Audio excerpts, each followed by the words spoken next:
My name is Lindsay Black. I am the representative plaintiff for the Oxycontin class action lawsuit in Alberta, Canada. I was born in Lacombe, raised in the area. In the late 90s, I suffered a back injury. It was pretty bad, messed me up. Tried to return to work and ended up getting busted up again. Landed up in the hospital. Tried to return to work after that, fell and broke my tailbone. Went to the doc, told him about it, and he gave me Percocets. And that started me on the oxys. Of course, I drove on them for a while, and I kind of ended up getting skid. Got fired from the driving job. Didn't do well on oxys. I was belligerent, and usually I'm pretty easygoing. The pain continued. I started having heart problems in '03. I had tried to renew my Class 1 license and was unable to do so because work-related injuries, and the doctors I needed to see I was unable to see because compensation just said I was a conflict of their interest. I was out of work from '03 to '05, was on oxys all the time. '05 I actually talked some people into giving me a job as a security officer on oxys. In July of '08 I had a stroke, working long hours, and the pressure, I just couldn't handle it. In 2010 I had to quit, went off the oxys and had another stroke. And from there I've had a lot of health issues trying to get back on track, and I've never been back on track. I've had no income at all, any kind of personal income of any sort since July of '08. I even asked the doc when he gave them to me, I said, well, these things are, he said they were oxys and they're morphine, and I said, well, isn't that stuff addictive? He said, no, these aren't supposed to be addictive. And kind of thought, okay, don't know better than that. They're dangerous. They are a dangerous damn thing to get into. And if you don't have a strong mind, you're in trouble. I had to miss a month of them. And I couldn't sleep the whole week. I was up just crawling the walls. It was like, and you knew it then, and I went right back to it. So, it was painful. It was really quite painful to go off of the damn things. Didn't seem to think I changed a lot, but I did. There was, you don't really see it yourself, but yeah, you're a slave to it because you can't go anywhere without it. After I went on the oxys, I started having heart problems. And I had a real bad spell. I actually phoned 911 in '03, early in '03, and I actually had a little piece of the inside lining of my heart actually peeled off. And it's still very painful. That's a lot of people's lives out there that are messed up. And these guys are living pretty high on the hog for it. I don't see that as a very good thing. It's a whole lot easier to not start than it is to stop. Believe it. Yeah.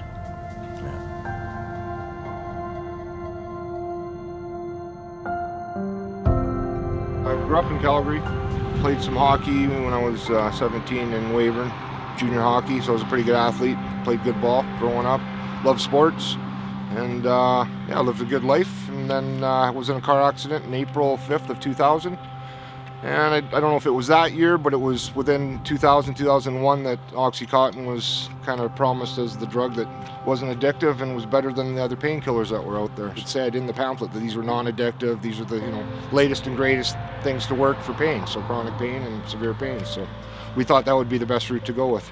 I started at 20s, and then they went up to 40s, and then 80s, and that was like 2 a day, 4 a day, 6, until we kind of hit a part where I said, okay, that's enough, that works for me, I can do everything I want to do, because I still wanted to be active, even though my back was pretty messed up. You really notice when you start running out, when you get low, and you can't take the same amount that you've been taking for a week. Maybe you took a couple too many the extra day, or the night before or whatever, and you got to see the doctor, or something happens and you can't get to the doctor. It's not good. It's not a fun time. It's affected everything. Relationships, to doing things with my kids, to sports, because that's, I grew up a sports guy. Well, now, even my buddies say, well, it's pretty cool, you don't have to work and stuff. Well, it isn't cool, because I can't go golfing, I can't play ball, I can't play hockey. My daughter was kind of embarrassed, I think, at one time, because I'm always taking her or whatever. It's kind of tough, too, because I couldn't do as much stuff with them. That really hurt, too. And but if I took more pills, then I could do a bit more stuff, too. So it's kind of, do I take more and kind of screw me up and help them? So that was probably another reason why I took so many at one time as well. Side effects, only time really is when I'm running out. And then it's bad. It's withdrawals. It's like the worst flu you can get. And it's all over. And you're sick, you shake. All you're thinking about is getting those pills. And I'd probably do some damage to my mother to get those pills. Like, it gets that bad. That's all you think about. I need them. They're putting you through hell, is what they're doing. Okay, so they're giving you something that they know that you can't get off of, so they know they got you. Just like a drug dealer, once he gives you that crack or heroin, you're going to keep coming back. Well, they know that, so they're just making money off everybody, which is, it's unbelievable. I just don't know how they can get away with it, to be honest. But yeah, everybody should jump on it, get some money back. It might not help your condition or whatever, but might help out in other ways. Maybe make up for lack of, maybe not playing with your kids or doing whatever. I don't know. It's tough.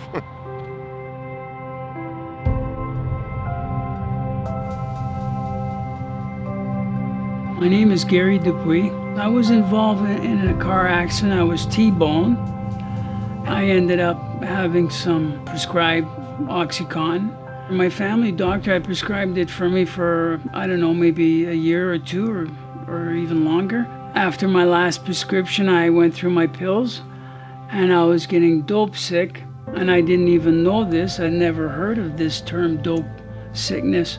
I don't do occasional drugs. I had a wife and 3 children. I just got hooked on it, and then I realized only after the fact.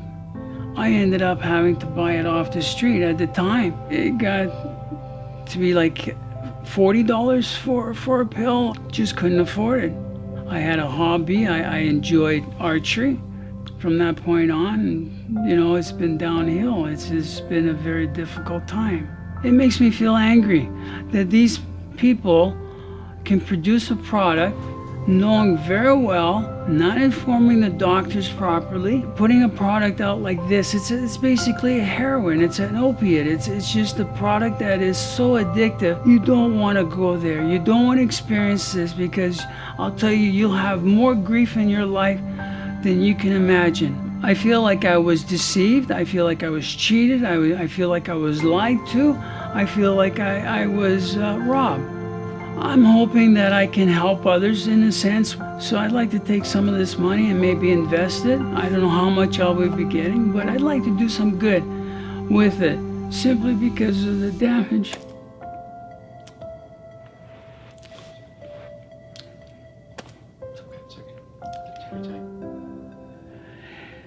Sorry, it still hurts.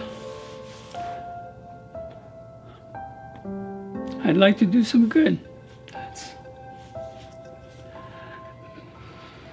I wouldn't want anybody to experience the withdrawal system from it. It leaves you feeling so antsy, so nervous, so jittery. It'll cause you to lie. It'll cause you to do everything wrong in your life. Steal, whatever it is to get this product. But it's been killing countless of people, even here in Calgary. It's robbed me of wanting to do good. Now it's out of my life. I thank God for that, and I hope to be doing much better, more good.